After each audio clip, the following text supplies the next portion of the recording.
High বন্ধুরা, আমি আরাধিতা। রান্নাবাটি ব্লগে তোমাদের সবাইকে স্বাগত। আজ সকাল থেকেই ঝিরিঝিরি বৃষ্টি পড়ছে, এই বিকেলের দিকে এসে একটু থেমেছে। আজ এই বৃষ্টির দিনে তোমাদের জন্য একটা স্পেশাল রেসিপি আছে, সেটা হলো চিকেন পকোড়া। চিকেন পকোড়ার জন্য লাগবে বোনলেস চিকেন। আমি এখন বাজারে যাব চিকেন কিনতে, চলো আমার সঙ্গে বাজারে।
বন্ধুরা, চিকেন পকোড়া বানাতে আমাদের কি কি লাগছে দেখো।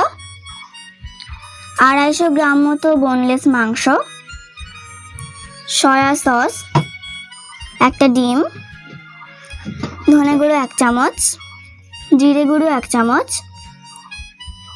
শুকনো লঙ্কা গুঁড়ো 1 চামচ, আর গোলমরিচ গুঁড়ো 1/2 চামচ, হলুদ, লবণ,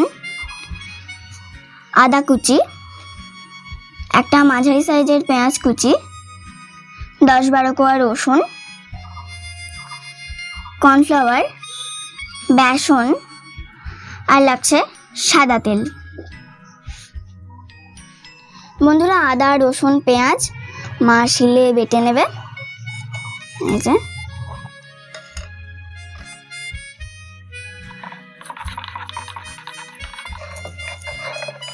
বন্ধুরা, একে একে সব কিছুই মা মাংসের সাথে মিশিয়ে নেবে। দেখো, মা প্রথমে ডিমটা ভেঙে এর মধ্যে দিয়ে দিচ্ছে। এই যে সয়া সস পরিমাণ মতো, 1 চামচ, হলুদ পরিমাণ মতো, লবণ পরিমাণ মতো। এবার মা বাটা মশলাটা ওর মধ্যে দিয়ে দিচ্ছে। এবার মা এই মশলাগুলো ওর মধ্যে একে একে সব দিয়ে দেবে। এর বেসন,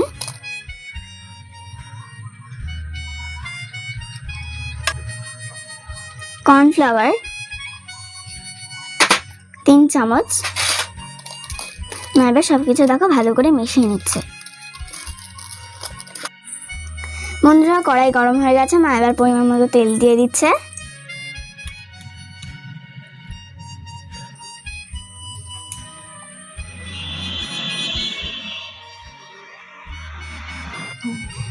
বন্ধুরা, তেল গরম হয়ে গেছে, মা এবার একে একে সব মাংসের পিসগুলির মধ্যে দিয়ে দেবে। এই দেখো,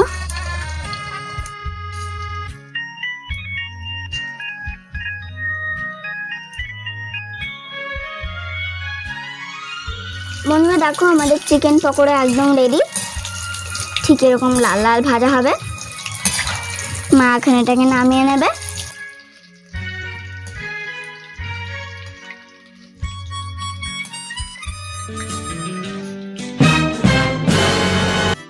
বন্ধুরা, আমাদের চিকেন পকোড়া একদম রেডি।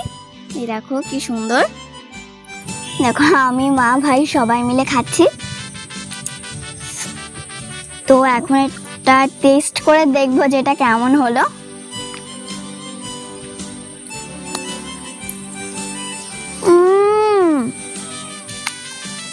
কি যে বলবো, দারুণ ক্রিস্পি হয়েছে, একদম মুচমুচে আর টেস্টি। দেখো ভাইও মজা করে খাচ্ছে।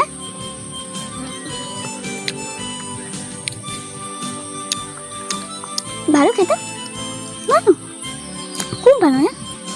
তাই খুব ভালো। এটা একবার খেলে সারা জীবন মুখে লেগে থাকবে। তোমরা আবার এটা ট্রাই করো, তোমাদেরও মুখে লেগে থাকবে। সবাই ভালো থেকো আর আমার পাশে থেকো। আজকের মতো টাটা।